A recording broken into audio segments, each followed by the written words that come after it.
There, everybody. I am live. Okay, hang on.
Okay, we are live previewing men's basketball.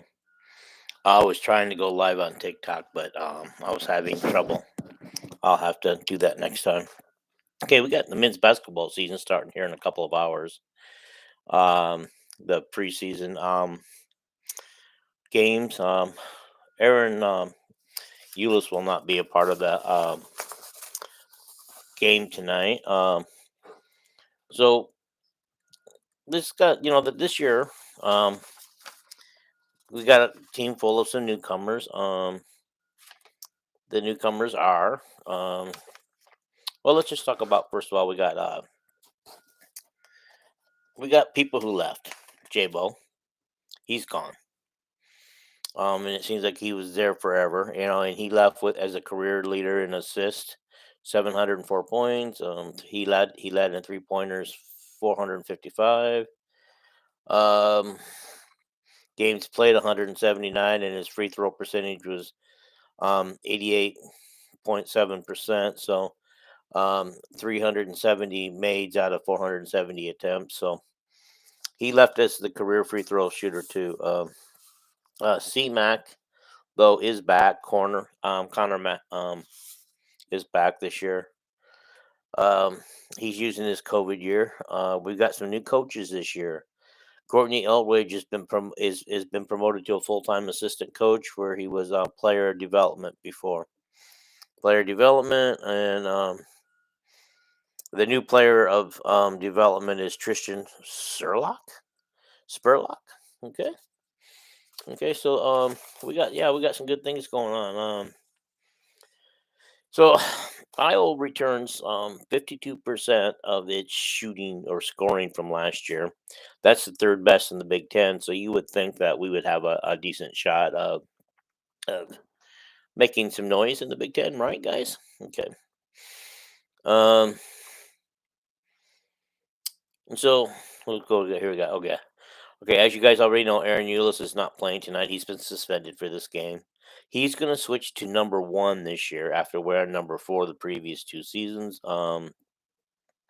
Connor and P Mac are his brother are one of 22 father coach son duels in college basketball right now. But they're the only one with two sons and a coach father on the thing out of the 22.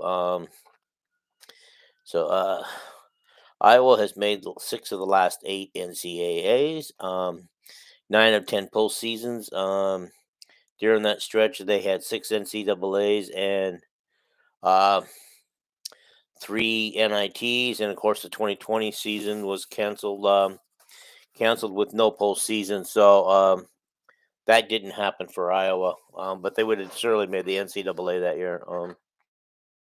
Opponent, Truman State is going to be interesting, guys.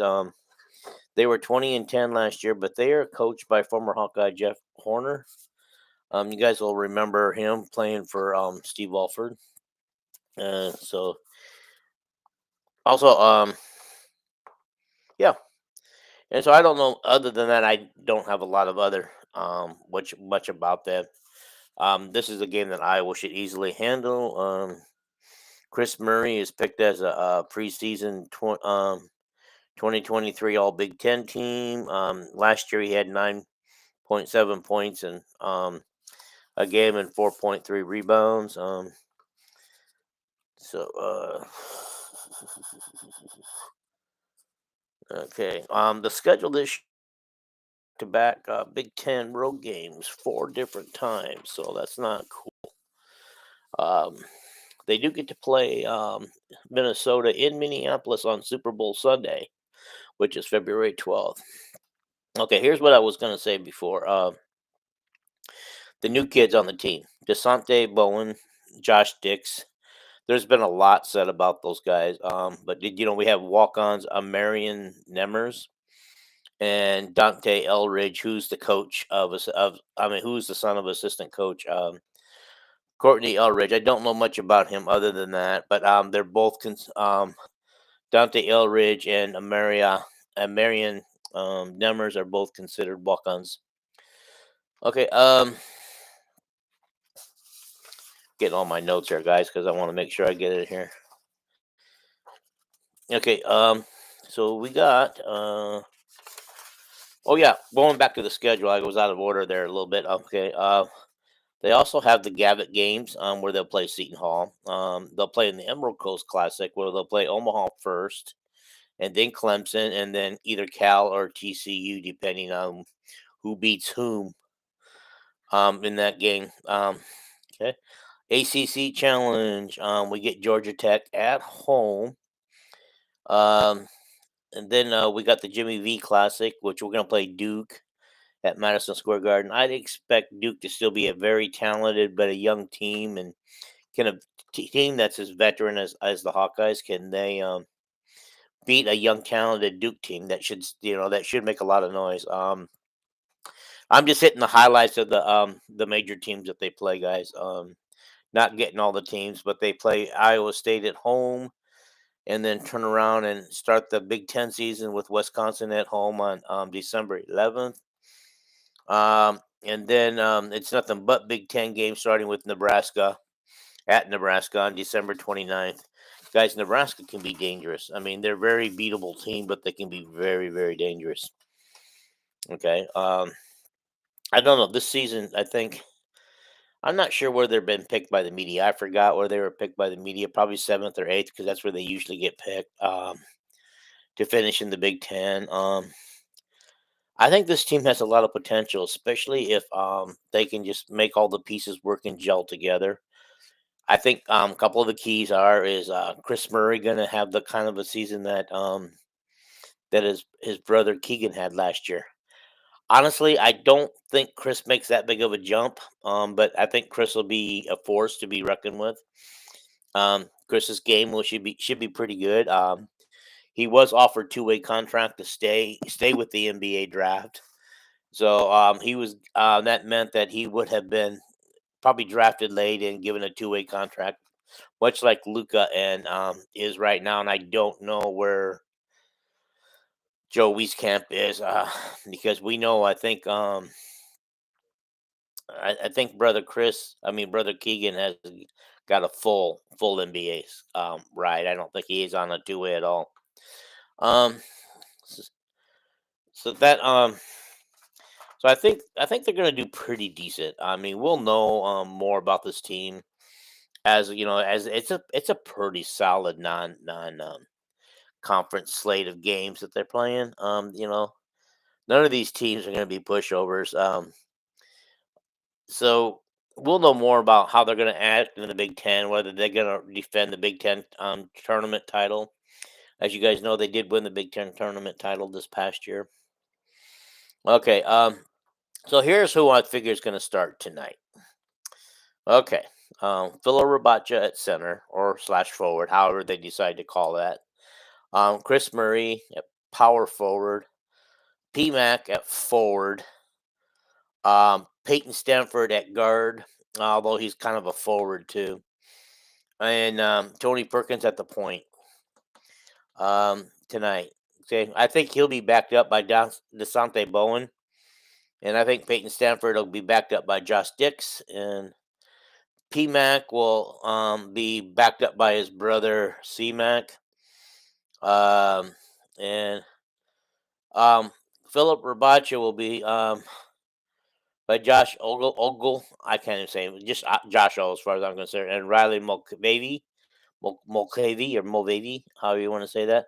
He looks a little bulked up right now. I was looking at a picture of him right now, and he looks sort of bulked up. So maybe he's gonna show us something. But those two have to come in and give us positive minutes for Philip, because once we get to the Big Ten, Philip's gonna have a hard time, just like last year, staying with some of those bigger centers. And we need Josh because his size. I mean, his size is just absolutely outstanding, and if he can kind of help push back a little bit and get more and more physical and on the boards and stuff, that will help slow down some of those bigger guys in the Big Ten, in the centers. And so we really gonna. I think that's the key. What are we gonna do with the center position? And honestly, I think C-Mac and Chris Murray could both play the center position if they have to. Um, so we got that down, and I didn't really have a person playing um, right now to back up Chris Murray, guys. Only because I was counting on Aaron Eulis to be using the guard spot, and Peyton Manning. I mean Peyton Stanford playing with PMac, to help him out, and CMac helping more of a Chris Murray out in that area stuff. So, but on the bench, which we should see these guys tonight because it is an exhibition game, is Carter Kingsbury. I'm really looking forward to seeing him. He's the son of Chris Kingsbury. You guys will remember him, so he's a legacy. Um, I don't know anything about Arian Nemers, or Dante Eldridge, or this Luke Lakota. But I think all these guys are listed as guards, which is kind of concerning because I don't think we have enough forwards and guard centers on this team, big guys, and so that concerns me a little bit. But I just how we got a lot of guards, so we're gonna have a lot of small lineups. Maybe if we got some speed in there, and like I said, I'm not sure how Coach McCaffrey's going to make this all work tonight without Aaron in the lineup, because, like I said, I had to change some things around a little bit on my prediction here, because I just kind of thought Aaron Eulis would be in the starting lineup. I really had him in the starting lineup, and so okay. So that being said, we'll find out tonight. I'm not going to be around. The game is on BTN Plus tonight. Truman State. I wish I could watch it, but I'm not going to be able to. And I went to see if there'd be replays, but I don't think they replay the games like that on BTN Plus. So I'm not sure where. If anybody knows where I can go and watch a replay of the game, let me know, please. Um, because I would love to watch the replay of it, because I'm not going to be able to watch it tonight, and I just really want to get a feel for what the Hawkeyes are going to do. And so my next preseason video I'm going to do sometime tomorrow. I'm going to put out there. It will be on the wrestling. I've kind of done some research on the wrestling. I was going to call a wrestler I knew, from a former Iowa wrestler, and have him help me with this a little bit, but I was able to find some stuff on the internet that I don't need to do that, but so we'll just go with what I got, my research. And again, like this video is going to be 14, 15, maybe no more than 20 minutes long. That's what the wrestling preview, but I wanted to get them all out there. I did the women's preview last week, and I'm doing the men's before this game, and I'll get the wrestling done and get it out there, guys. I think it's going to be a heck of a winter season again for the Hawkeyes, and um, we'll see where this basketball squad goes. I'm anxious. I'm not putting any predictions on it right now, because I don't. I got to see what they do in the preseason, because with all the new pieces on there, and I know what they're bringing back. I just want to see. I'm more concerned about how they do in the Big Ten than how they do pre Big Ten. And so, like I said, we got a lot of new pieces to put together. We've lost a lot of old pieces. And so we're gonna find out what's going on with this squad, guys. All right, I'm gonna get out of here.